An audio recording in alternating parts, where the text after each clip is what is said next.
Hello guys, how are you?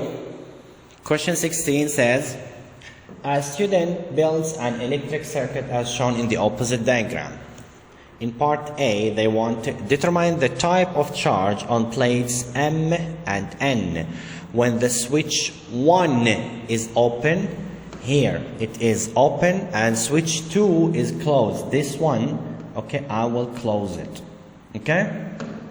We know from before that when switch 2 is closed, there will be a motion of electrons from the negative side here towards the positive side. Towards the positive side of the battery. So basically, the electrons will gather at this plate. Okay, the same amount of electrons will move from plate M. They will move from here and go back to the battery. So basically this side will be positive.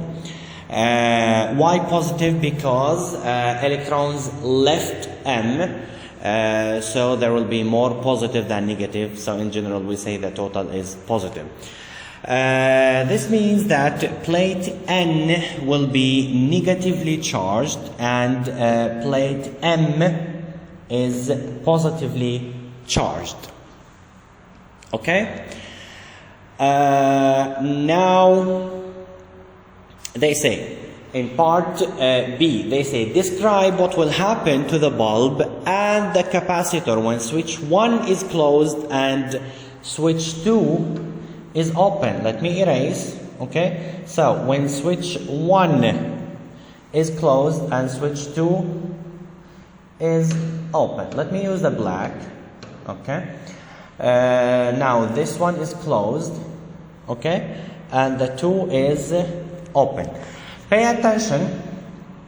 We agreed from the first part that there will be negative charge on the N and positive charge on the M. So basically the capacitor here will work as a battery or a power supply, even for a short period of time. What will happen right here? Since they say describe, okay, the negative charges here on the end, they will go here through the wire, okay, inside the bulb, and they will come to the M plate, okay, to neutralize the positive, which means that the capacitor will discharge. The capacitor will discharge, and what will happen to the bulb? The bulb will light for a short period of time. Bulb will light,